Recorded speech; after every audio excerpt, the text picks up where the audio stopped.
Jemaat yang dikasihi Tuhan, bersama dengan saudara-saudara kita di seluruh dunia, pada hari ini kita merayakan Pentakosta. Marilah kita menyambut undangan Tuhan dan mengalami kehadirannya di dalam seluruh kehidupan kita. Bagaikan bejana, kita siap diisi oleh Tuhan. Mari bangkit berdiri, kita memuji Tuhan dari NKB 100, Rindukah engkau mendapat berkat Tuhan.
Jemaat yang dikasihi Tuhan, kebaktian Pentakosta pada hari ini kita rayakan di dalam kasih karunia Allah, Tuhan yang tidak pernah meninggalkan kita.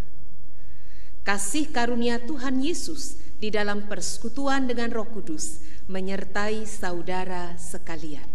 Dan menyertai saudara juga. Hari ini kita merayakan Pentakosta di tengah segala keterbatasan.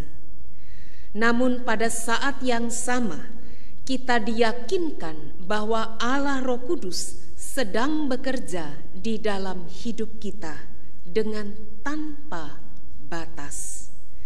Meskipun kita merayakan Pentakosta di tengah keterbatasan jarak, di tengah keterpisahan kita satu sama lain secara fisik, namun pada saat yang sama kita percaya bahwa tak ada satupun yang dapat memisahkan kita dari kasih Tuhan yang dicurahkan melalui Roh Kudus kepada setiap orang percaya. Terpujilah Tuhan kita.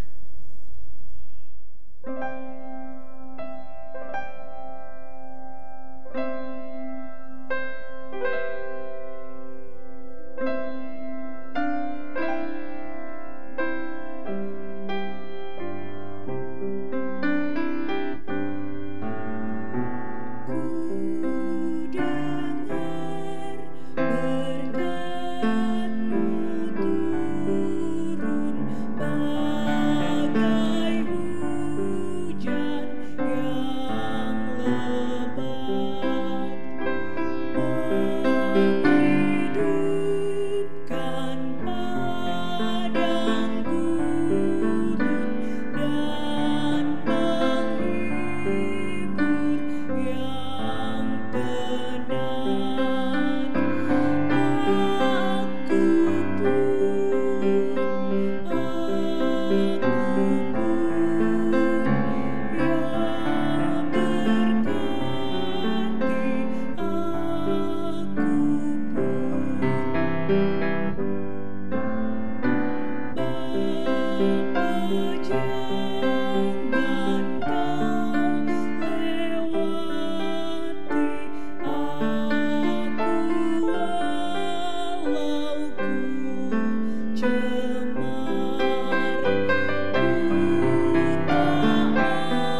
kita mengakui segala kelemahan kita, kerapuhan kita, kegagalan kita, serta dosa-dosa kita. Mari kita mengambil waktu dalam saat pengakuan dosa secara pribadi, dalam doa kita secara pribadi.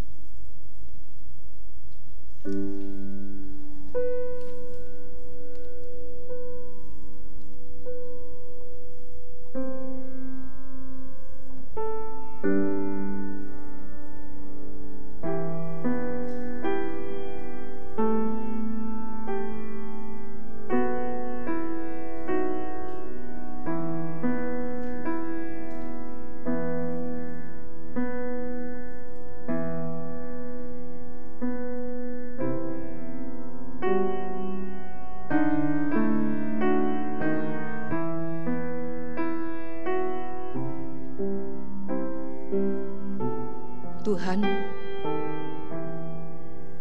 tak ada satupun yang dapat kami sembunyikan di hadapan Tuhan. Tuhan tahu ketakutan kami. Tuhan tahu kemarahan kami. Tuhan tahu kekecewaan kami. Tuhan tahu kepahitan kami. Ketika kami tidak mampu mengerti dan menerima keadaan yang terjadi dalam hidup kami. Ampuni kami Tuhan. Kami sering kali mencari orang yang dapat kami persalahkan untuk keadaan ini. Dan tidak jarang kami melukai mereka. Kami melukai orang-orang yang Tuhan izinkan ada dalam hidup kami. Ketika kami marah, ketika kami kecewa, bahkan kami mempersalahkan Tuhan. Ampuni kami ya Allah. Biarlah Roh Kudus menerangi kegelapan hati kami.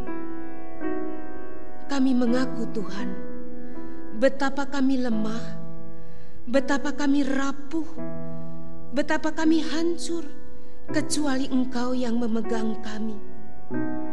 Nyalakanlah api cinta kasih.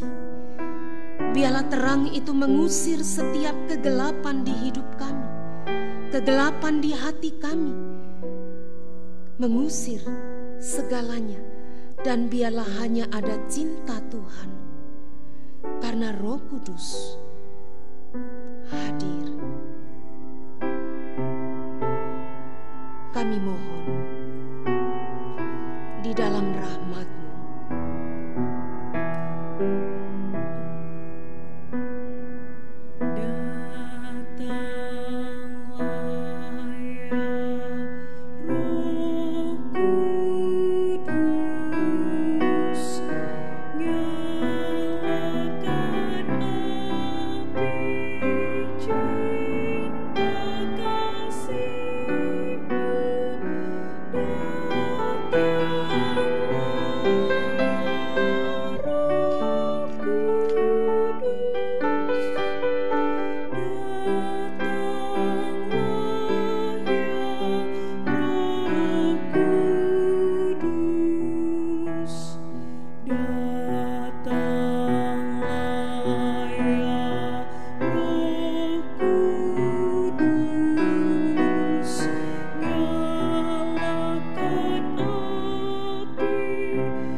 Terima kasih ya Tuhan, berbicaralah, kami siap untuk mendengarkan.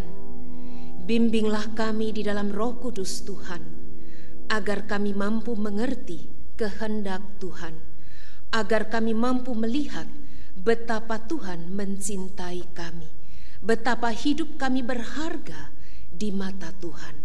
Bimbinglah kami melalui firman-Mu ya Tuhan. Amin.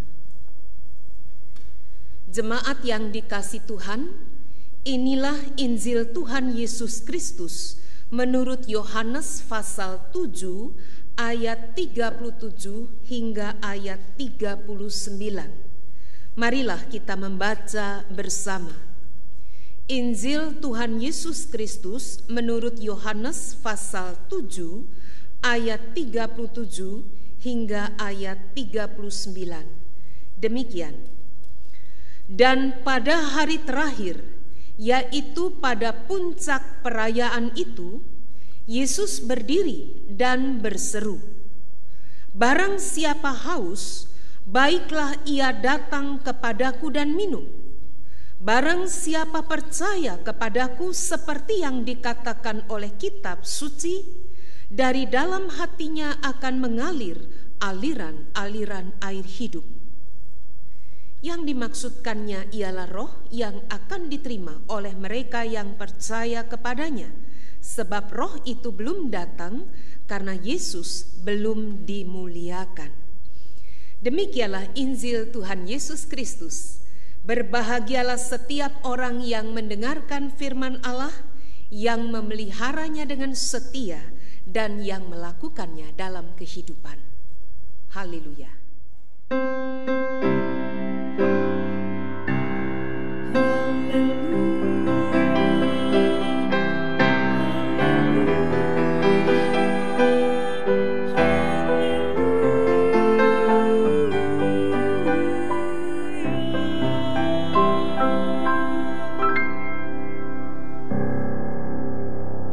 Saudara yang dikasihi Tuhan, ada ungkapan yang terkenal yang mengatakan pengalaman adalah guru yang paling mahal.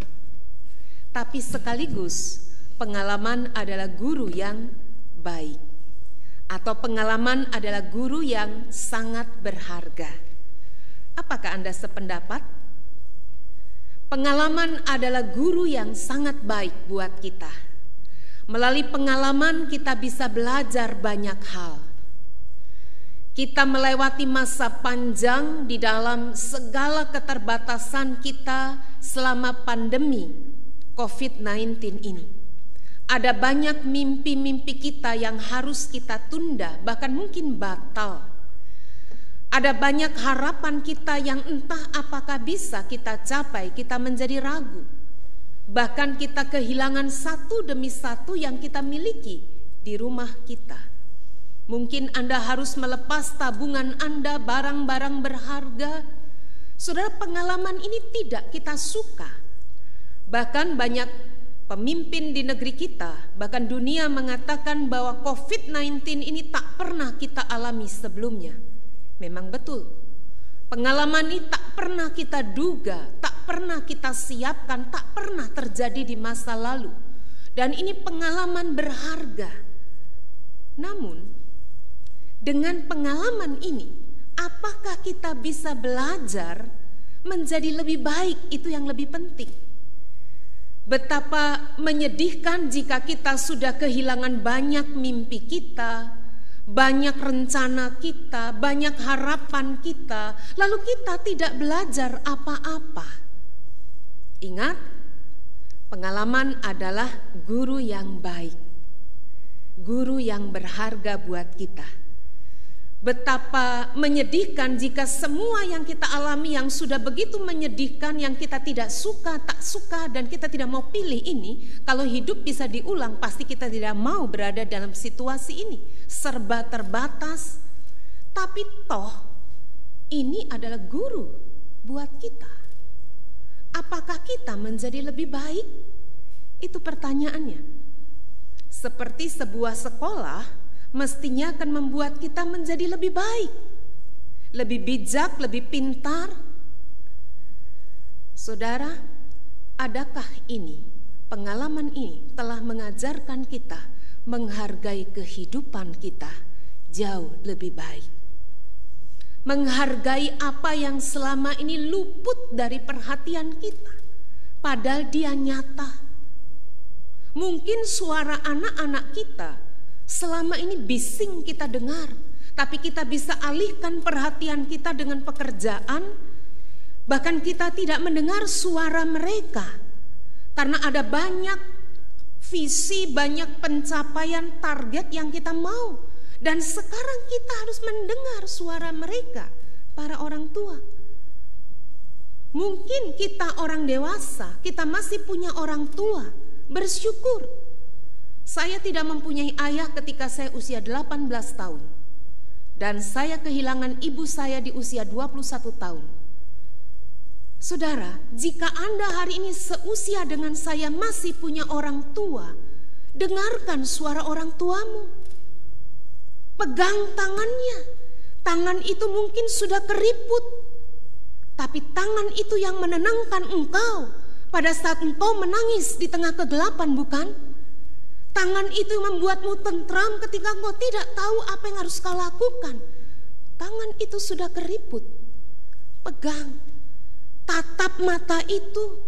Berikan waktu, karena hidup ini sangat berharga. Mungkin kita tak punya banyak waktu lagi di depan. Hidup ini sangat berharga. Bapak, jika engkau bersama istrimu hari ini, tatap wajah istrimu. Mungkin Anda tertawa. Saudara, wajah itu yang telah membuatmu tak bisa tidur, bukan? Dulu ketika rindu, wajah itu yang kau tidak bisa membuatmu tidur, kan ibu? Tapi sekarang wajah itu berubah. Wajah itu mulai berkerut. Wajah itu mulai kelihatan berbeda seiring dengan pengalaman hidup bersama saudara. Di sana ada kemarahan, ada kepahitan, ada harapan, ada sukacita. Semua pengalaman itu ada. Dan hari ini peluklah istrimu. Peganglah tangan suamimu. Katakan terima kasih karena engkau sangat berharga. Hidup kita sangat berharga. Orang tua, peluklah anakmu. Dengarkan suara mereka. Anak-anak, peluklah orang tuamu, apalagi ketika mereka sudah lanjut usia. Pengalaman adalah guru yang berharga. Pengalaman di rumah saja. Pengalaman untuk kita tidak pergi keluar, menyediakan buat kita waktu lebih banyak untuk mendengarkan suara-suara yang selama ini mungkin luput dari telinga kita. Saudara, pengalaman. Hari ini kita belajar dari pengalaman bangsa Israel. Saudara, pengalaman bangsa Israel panjang. Salah satu yang dicatat dalam Injil Yohanes pasal 7 yang hari ini kita baca mengungkapkan bagaimana bangsa Israel diajak mengingat pengalaman nenek moyang mereka ketika berada di padang gurun. Jadi pengalaman seringkali penting untuk kita kenang dan kita rayakan. Dengan cara demikian kita boleh diingatkan dan belajar untuk menjadi lebih baik. Nah, bangsa Israel juga demikian. Hari Raya Pondok Daun adalah salah satu dari 3 hari raya besar bagi umat Israel, selain Paskah dan Pentakosta. Nah, dalam hari raya Pondok Daun, seluruh keturunan mereka yang sudah tidak mengerti apa artinya mengembara di padang gurun diajak tetap merayakannya turun-temurun. Dengan cara apa? Selama 7 hari mereka diminta tinggal di pondok atau pondok itu rumah, tapi bukan dari batu, bukan dari tembok seperti kita. Juga seperti mereka punya rumah tembok. Di zaman Yesus mereka punya rumah tembok, tapi mereka diminta meninggalkan rumah itu lalu membangun rumah yang dibuat dari dedaunan dan ranting-ranting pohon selama 7 hari.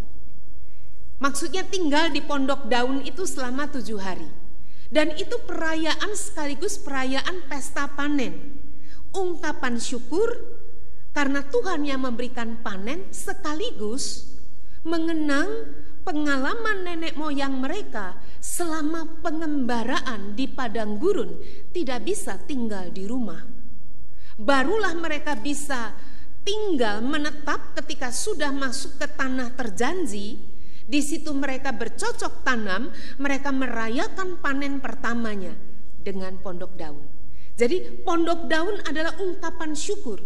Perayaan pondok daun menjadi ungkapan syukur mereka akan pemeliharaan Tuhan di masa-masa sulit perjalanan di padang gurun. Saya tidak tahu apakah tahun depan kita bisa merayakan pandemi ini.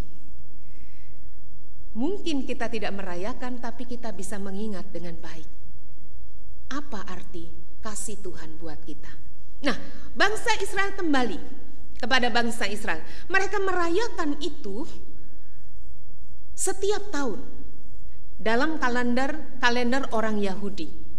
Di akhir perayaan, di hari ke-8, biasanya ada yang disebut upacara penumpahan air. Disinilah mereka mengungkapkan syukur karena hujan mereka hayati sebagai pemberian Tuhan, dan hujan mutlak dibutuhkan bagi tanah mereka supaya bisa menjadi subur. Saudara, di saat itulah Tuhan Yesus berbicara sebagaimana yang tadi kita baca. Air bukan hanya penting sebagai bagian dari kehidupan, bukan hanya manusia, seluruh makhluk hidup. Meskipun memang sayang ya, bumi semakin panas dan banyak sumber-sumber air hilang karena ketamakan manusia lebih memilih tanah untuk menjadi pemukiman. Ya memang karena juga penduduk dunia tambah banyak, sehingga sumber air menjadi seringkali bermasalah. Soal ini kalau kita ngomong menjadi sangat panjang. Saudara, bagi umat Israel, air mengingatkan mereka bagaimana di padang gurun ketika pengembaraan nenek moyang bangsa Israel, mereka sungguh-sungguh seringkali hampir mati, kehabisan air, tidak ada air, dan Tuhan selalu menolong di saat yang tepat. Jadi buat mereka air itu menjadi luar biasa. Mungkin buat kita yang hidup di negeri ini, yang relatif air cukup, khususnya kita di kota bisa mendapatkan akses air bersih dengan baik, mungkin tidak merasakan sangat apa yang dirasakan umat Israel. Tapi sekarang Yesus bukan hanya bicara tentang air secara fisik, yang menjadi tempat yang bisa menjadi sumber kehidupan. 80% tubuh kita menurut dokter adalah terdiri dari air. Bukan hanya itu. Kita mungkin bisa tidak makan, tapi kita tidak bisa tidak minum selama 3 hari. Bukan hanya itu. Yang dimaksudkan adalah, mari kita kembali membaca ayat Yohanes 7 ayat 37. Dikatakan apa? Barang siapa haus, baiklah ia datang kepadaku dan minum. Sudah tahu apa artinya? Pasti ia tidak sedang berbicara mengenai air dalam pengertian jasmani, meskipun kita tahu itu adalah kebutuhan pokok manusia. Ada yang lebih daripada itu. Saudara, saya membayangkan pada saat Yesus berbicara, begitu banyak orang-orang datang merayakan hari raya Pondok Daun di sekitar Bait Allah. Mereka begitu berpesta pora, bergembira. Tapi pada saat yang sama, saya bayangkan mata Yesus melihat mereka satu demi satu, menjauh ke dalam batin mereka dan menemukan di sana kekosongan, kekeringan, kehausan. Mereka bisa melakukan ritual yang luar biasa. Mereka bisa tampak tertawa dan luar biasa berpesta pora dalam larut dalam kegembiraan massa. Tapi hidup mereka tetaplah kering, kosong, dan getir. Semua itu hanyalah kewajiban ritual. Sementara hidup mereka tetaplah melelahkan. Banyak orang menjadi korban ketidakadilan. Banyak orang yang tidak berani bermimpi akan masa depan. Yang disebut iman itu menjadi sesuatu yang jauh di atas. Mereka menyebut Allah, tetapi dalam hati mereka tidak yakin apakah Allah itu benar-benar mendengarkan doa mereka. Ada satu kekosongan batin, kehausan yang sangat dalam. Dan Yesus mengundang dengan berkata apa? Barang siapa percaya kepadaku, seperti yang dikatakan oleh kitab suci, dari dalam hatinya akan mengalir aliran-aliran air hidup. Aliran-aliran air hidup. Kata yang digunakan untuk air di sini adalah hudatos. Anda tahu? Kata ini sejatinya bermakna air yang mengalir di sebuah sungai. Jadi bukan air yang ada di bak kamar mandi kita ya, tapi air yang mengalir di sebuah sungai. Anda bisa bayangkan? Dalam kata hudatos di sana terkandung sebuah keyakinan akan gerak. Jadi seperti air yang mengalir di sungai. Sungai yang bersih, airnya pasti mengalir. Tidak mungkin diam. Kalau diam itu namanya got di depan rumah kita. Dan yang ada adalah bau, sumber penyakit, sarang nyamuk, tempat banyak hewan-hewan yang membawa masalah. Tidak demikian. Air yang mengalir di sebuah sungai, itu yang dibayangkan tentang hudatos. Jadi dalam kata ini terkandung sebuah dinamika, energi, kerja, gerak, perubahan. Dan yang dimaksud di sini kita tahu kemudian apa? Kelak digenapi di dalam kehadiran Roh Kudus. Saudara, sebelum kita bicara Roh Kudus, saya kira kita akrab dengan beberapa yang disebut sifat air. Air, dia terus mengalir, justru kalau diam dia bisa jadi masalah. Itu tadi sudah kita katakan. Dan yang kedua, ini pasti Anda tahu, kalau kita mau amati, secara alamiah, air pasti akan mengalir ke tempat yang lebih rendah. Kecuali air mancur gitu ya. Itu karena ada teknologi yang kita buat. Tapi yang secara alamiah tanpa teknologi, tanpa peran manusia, secara alamiah air akan mengalir ke tempat yang lebih rendah. Dan air akan memenuhi sebuah wadah sesuai bentuknya. Seperti ini saudara. Dalam gelas ini dia bentuknya adalah sesuai dengan gelas ini yang ke bawah lebih kecil. Berbeda halnya kalau saya memasukkan dalam botol. Air akan menyesuaikan wadah. Saudara, bukankah seperti itu Roh Kudus? Ketika dia bekerja dalam hidup setiap orang yang percaya, bukankah dia tidak akan mengubah kita menjadi orang lain? Tidak. Dia bekerja sesuai dengan kepribadian kita. Namun pada saat yang sama, dia memberikan kekuatan untuk membawa perubahan lebih baik. Dan yang pasti, dia tidak akan diam. Seperti alam, secara alamiah air akan mengalir ke tempat yang lebih rendah, demikian pula mestinya jika Roh Kudus ada dalam hidup kita, dia akan memberkati orang-orang lain yang membutuhkan. Meskipun saya tidak mau katakan mereka lebih rendah dari kita, tetapi secara alamiah dia tidak akan diam. Coba kita ingat pengalaman Pentakosta yang dicatat dalam Kisah Rasul pasal 2. Perhatikan mengapa Tuhan memberikan kepada murid-murid bahasa-bahasa baru yang kita kenal dengan istilah populer bahasa roh. Itu adalah bahasa manusia. Karena di sana dikatakan mereka yang mendengar heran. Mereka bilang, kita orang Partia, Media, Elam, Mesopotamia, Kapadokia. Anda bisa lanjutkan sendiri. Mengapa mereka, maksudnya murid-murid, kok bisa bicara dalam bahasa kita? Saudara tahu apa artinya?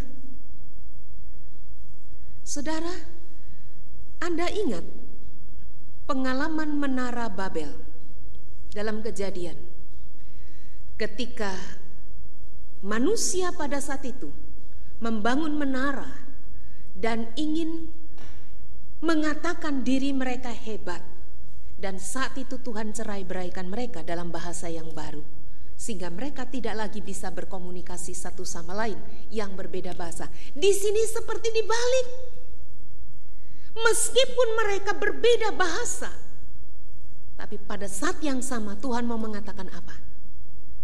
Allah mencintai tanpa batas. Siapapun engkau, dengan bahasa apapun, Allah hadir.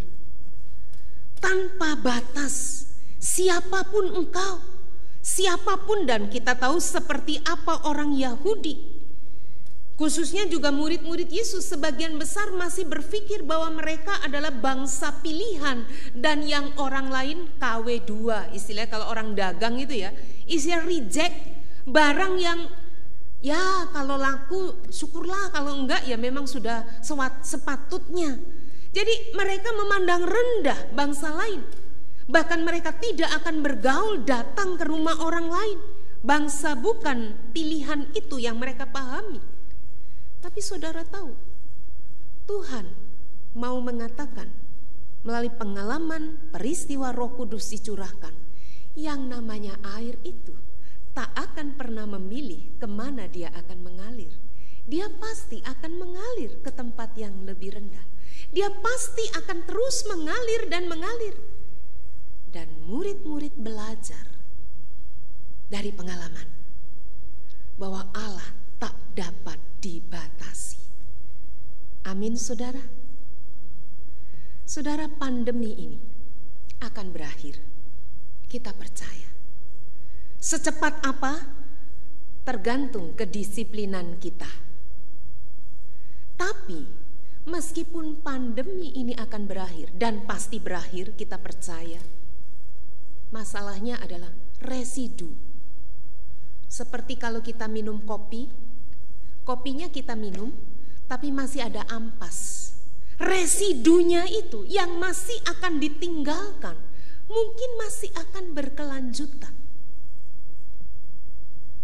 Sebagian saudara kita, sebagian kita kehilangan sumber pendapatan. Sebagian kita yang lebih menyedihkan mulai menyadari dan menyimpan kemarahan baru terhadap pasangan kita.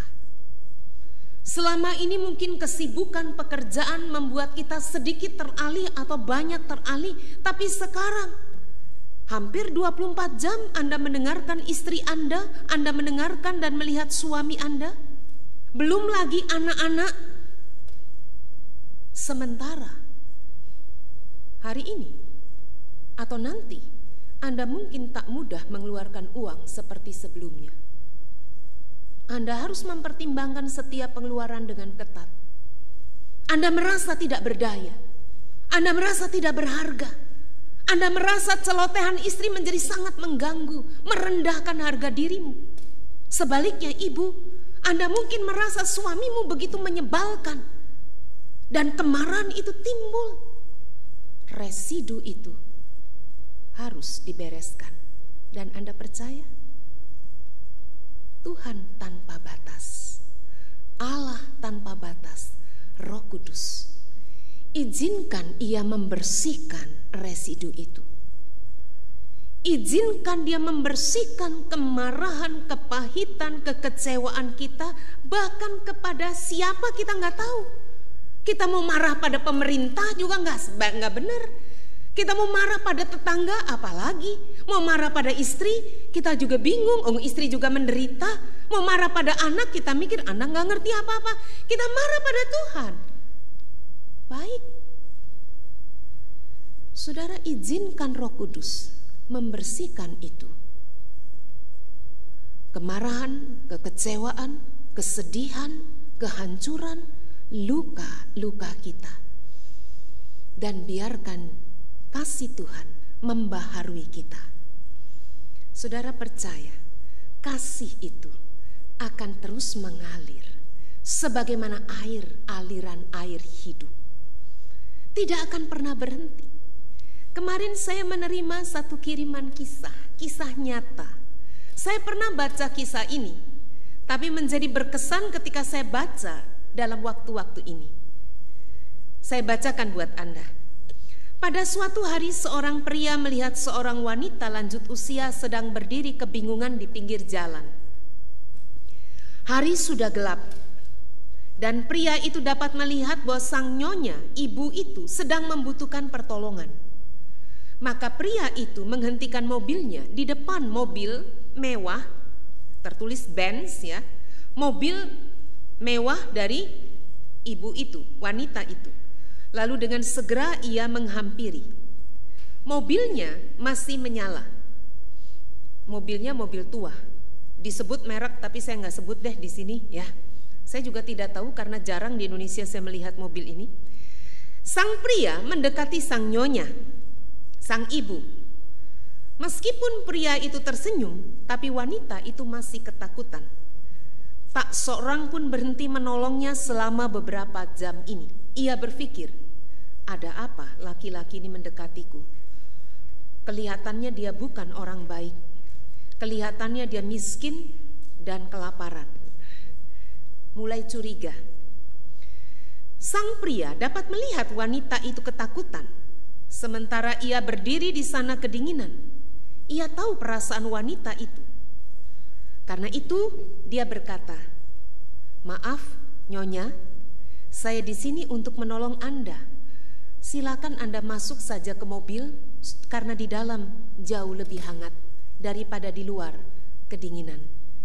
Perkenalkan, nama saya Brian Anderson." Tentu tidak dalam situasi physical distancing, mungkin pakai salaman gitu ya. Nah, ternyata setelah diperiksa oleh pria itu, ternyata hanya ban kempes. Tapi bagi seorang wanita lanjut usia, pasti ini tetap sesuatu yang buruk.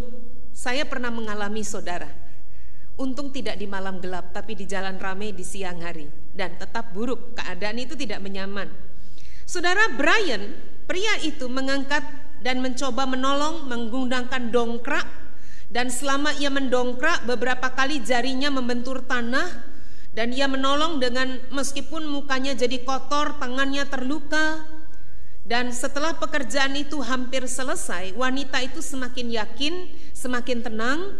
Dia tahu bahwa pria ini kelihatannya tidak seburuk yang ia duga. Maka dia menurunkan kaca mobilnya dan mencoba bersikap ramah. Dia mengatakan dia berasal dari Saint Louis dan sedang melewati perjalanan ini, dan ia sangat berterima kasih, berhutang budi, biasalah begitu ya. Si pria itu, Brian, hanya tersenyum. Lalu kemudian dia menutup bagasi mobil itu dan dengan segera dia mengatakan, "Sudah selesai Nyonya, silakan jalan." Dan si Nyonya atau ibu wanita itu segera membuka dompetnya, memberikan sejumlah uang. Maaf, sebelumnya dia bertanya, "Berapa saya harus bayar Anda?" Tapi pria itu mengatakan, "Tidak perlu, jangan bayar saya. Saya melakukan dengan ikhlas, tidak apa." Tapi si wanita itu mendesak, "Tidak," dia mengeluarkan uangnya, "jangan berikan pada saya. Berikanlah kepada siapa hari ini yang membutuhkan. Dan kalaupun Anda tidak memberikan uang kepada saya tidak merasa Anda berhutang. Tidak soal. Hanya saya ingin Anda ingat, lakukanlah kebaikan kepada siapapun yang membutuhkan bantuan. Hanya itu pesan saya, ingatlah kepada saya." Saudara, akhirnya wanita itu pergi meninggalkan jalan itu. Hari itu dingin,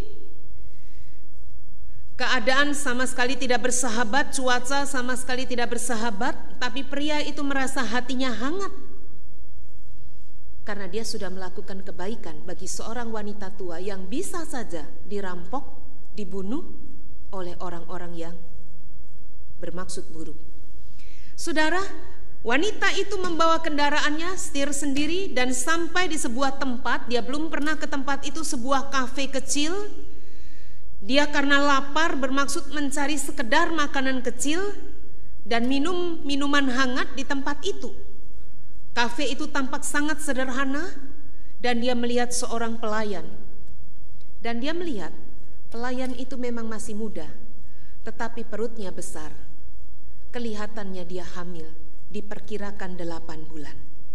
Tapi meskipun kondisi pelayan itu tampak lelah dan kelihatan dari wajahnya, dia tetap berusaha tersenyum dan melayani sang wanita tua itu dengan ramah. Setelah menyelesaikan minuman dan makanan kecil, wanita tua itu meninggalkan kafe sederhana itu dan meninggalkan uang $100. Sang pelayan, ibu muda 8 bulan yang sedang hamil itu, ibu muda yang sedang hamil 8 bulan dengan segera berusaha lari mengejar wanita itu untuk mengembalikan uang itu, karena uang itu terlalu banyak. $100 untuk kopi dan kue itu pasti lebih, ada uang kembalian. Tapi ternyata wanita itu sudah pergi. Dan di atas meja ada selembar tulisan yang berkata demikian: "Engkau tidak berhutang apa-apa kepadaku."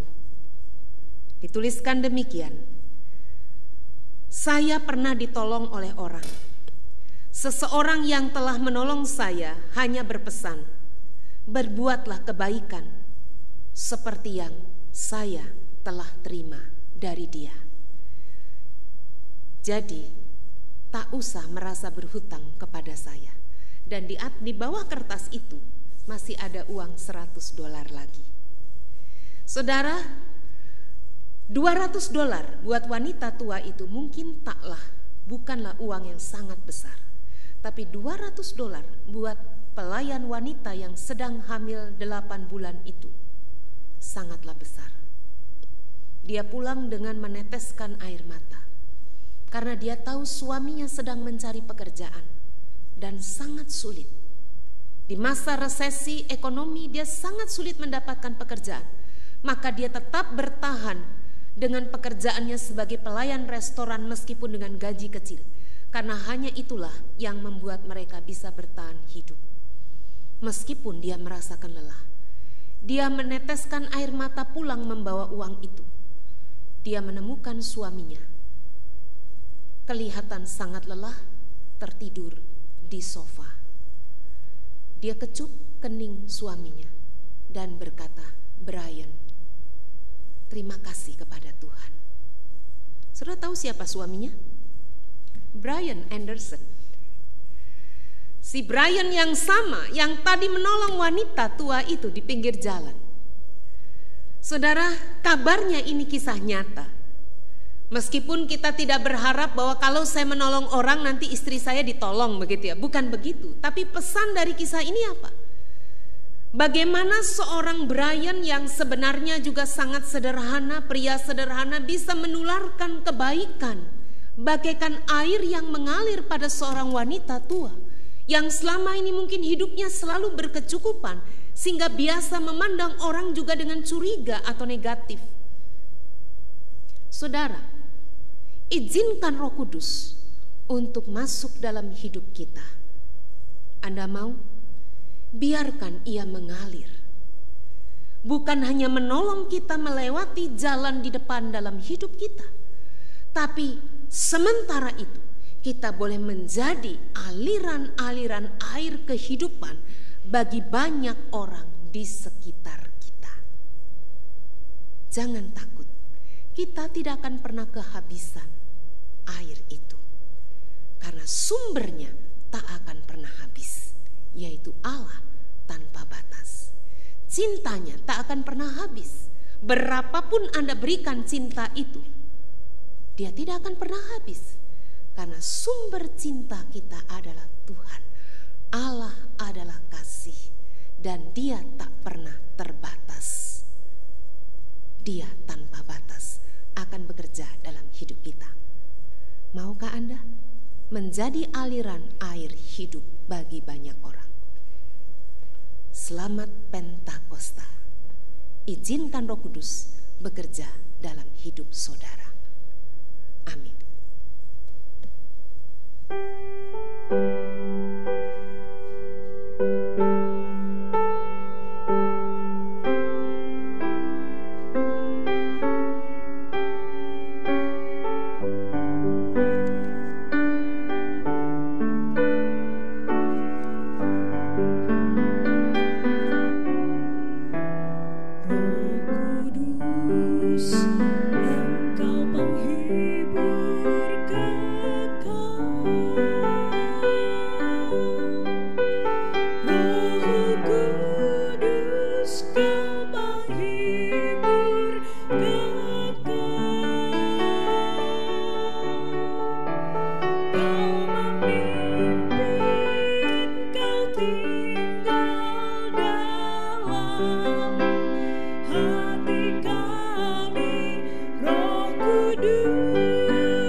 Jemaat Tuhan, mari kita berdiri bersama dengan umat Allah di masa lalu, masa kini, dan masa depan, mengingat pengakuan pada baptisan kita menurut pengakuan iman rasuli.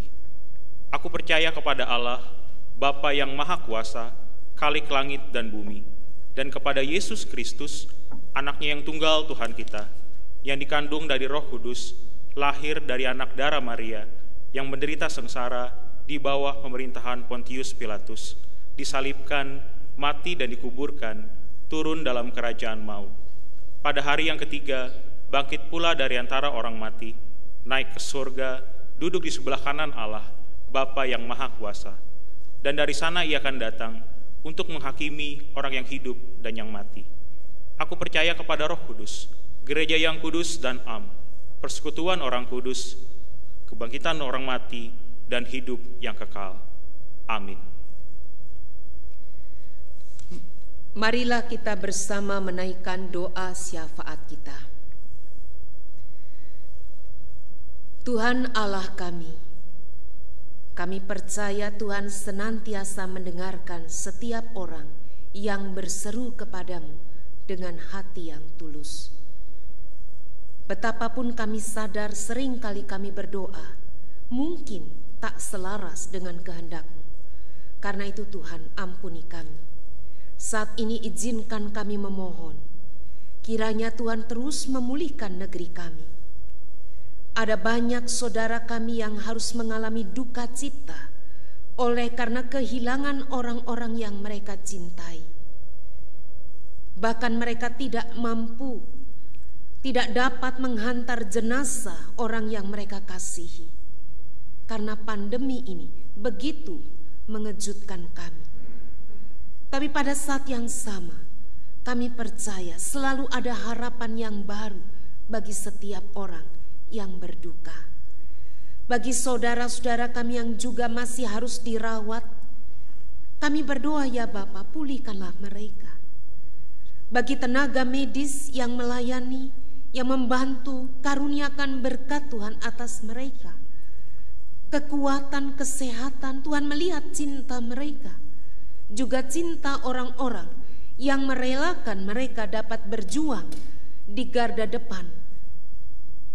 Kami berdoa untuk keluarga mereka, kiranya Tuhan juga lindungi dan jaga. Kami mohon untuk pemerintah kami. Ada banyak pekerjaan besar yang harus dikerjakan pemimpin negeri ini. untuk membawa kami keluar dari krisis pasca pandemi ini, sehingga ketahanan ekonomi di negeri kami masih dapat diperjuangkan. Dengan begitu banyaknya orang kehilangan pekerjaan, begitu banyaknya orang yang kehilangan sumber pendapatan, menjadi problem sosial yang besar di negeri ini, bahkan di dunia. Tapi kami selalu percaya bahwa Tuhan dapat mengubah itu menjadi kebaikan. Ketika Tuhan mengajarkan kami untuk berbela rasa, bukan lagi mengenai aku, tetapi mengenai kita. Ingatkanlah kami Tuhan, bagaimana kami dapat berbagi kehidupan dengan saudara-saudara kami yang lain. Tunjukkanlah Tuhan bagaimana kami dapat menjadi aliran air kehidupan bagi orang-orang di sekitar kami. Terima kasih ya Tuhan, karuniakan hikmat bagi para pemimpin negeri ketika mereka harus merumuskan kebijakan untuk membawa kesejahteraan bagi rakyat negeri ini. Kami berdoa ya Bapa, ingatkanlah kami akan tanggung jawab kami sebagai gereja Tuhan. Bagaimana kami tetap menjadi terang di tengah kegelapan, menjadi suara pengharapan di tengah keputusasaan, menjadi cinta Tuhan yang nyata di tengah kebencian ataupun amarah. Kami berdoa ya Tuhan, pakailah kami, setiap kami tanpa terkecuali, siapapun kami, Tuhan dapat memakai kami. Karena itu kami percaya, kami naikkan doa kami seperti yang Tuhan Yesus ajarkan. Bapa kami yang di surga, dikuduskanlah namamu, datanglah kerajaanmu, jadilah kehendakmu di bumi seperti di surga. Berikanlah kami pada hari ini makanan kami yang secukupnya, dan ampunilah kami akan kesalahan kami, seperti kami juga mengampuni orang yang bersalah kepada kami. Dan janganlah membawa kami ke dalam pencobaan, tetapi lepaskanlah kami daripada yang jahat, karena Engkaulah yang empunya kerajaan dan kuasa dan kemuliaan sampai selama-lamanya. Amin. Jemaat yang dikasihi Tuhan, kini tibalah saatnya kita mengungkapkan syukur kita melalui persembahan, sembari mengingat nasihat yang mengatakan dalam Filipi 4 ayat 4, bersukacitalah senantiasa di dalam Tuhan. Sekali lagi kukatakan, bersukacitalah. Jemaat dapat memberikan persembahan melalui transfer ke rekening bank GKI Manyar yang tertera di layar, melalui pemindaian QR Code GKI Manyar, atau mengumpulkan persembahan dalam amplop atau kotak khusus dan dapat dibawa kembali pada saat kita dapat beribadah di gedung gereja. Mari kita memuji Tuhan dari PKJ 216, berlimpah sukacita.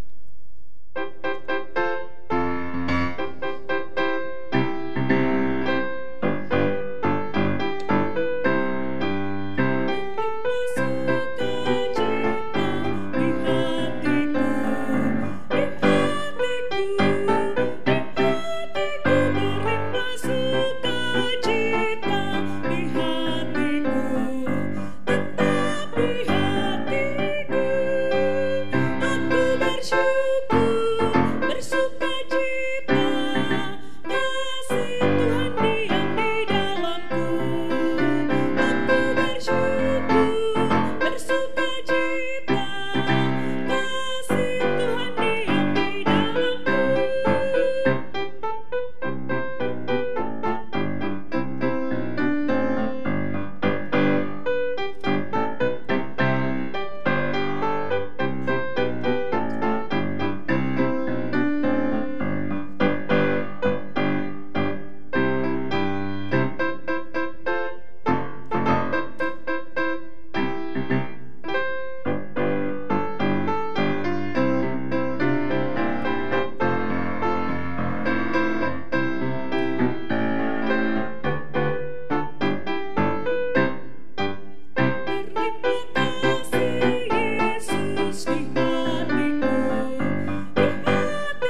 Jemaat Tuhan, mari kita berdiri, kita membawa persembahan di dalam doa.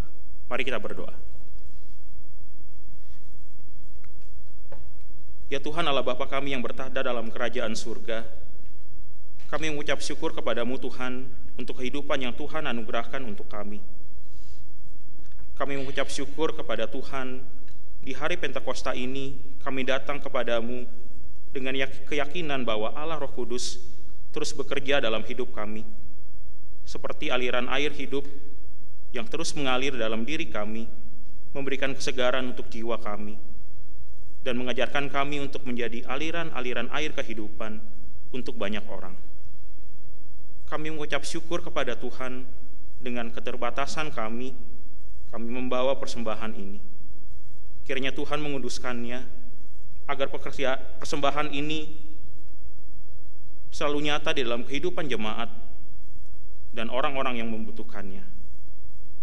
Berkati majelis jemaat, komisi, dan badan pelayanan, berikan mereka hikmat dari Tuhan untuk mengelola persembahan ini. Inilah doa kami yang kami bawa di dalam nama Tuhan kami Yesus Kristus. Amin. Saudara, marilah kita mewartakan terang Tuhan di tengah kegelapan. Kita mewartakan pengharapan di tengah keputusasaan, damai sejahtera di tengah kecemasan, kasih di tengah permusuhan, karena Roh Kudus ada bersama dengan kita.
Saudara, arahkanlah hatimu kepada Tuhan. Kami mengarahkan hati kami kepada Tuhan. Jadilah saksi Kristus. Syukur kepada Allah. Terpujilah Tuhan, kini dan selamanya. Terimalah berkat Tuhan. Tuhan memberkati engkau dan melindungi engkau. Tuhan menyinari engkau dengan wajah-Nya dan memberi engkau kasih karunia. Tuhan menghadapkan wajah-Nya kepadamu dan memberi engkau damai sejahtera. Amin.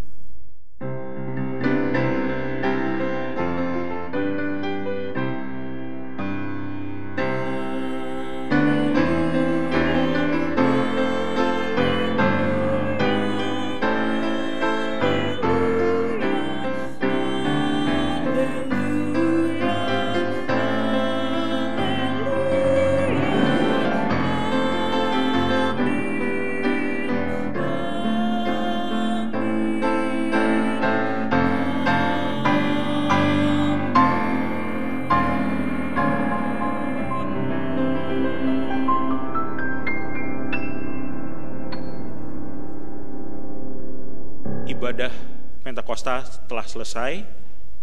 Selamat hari Minggu, Tuhan Yesus memberkati.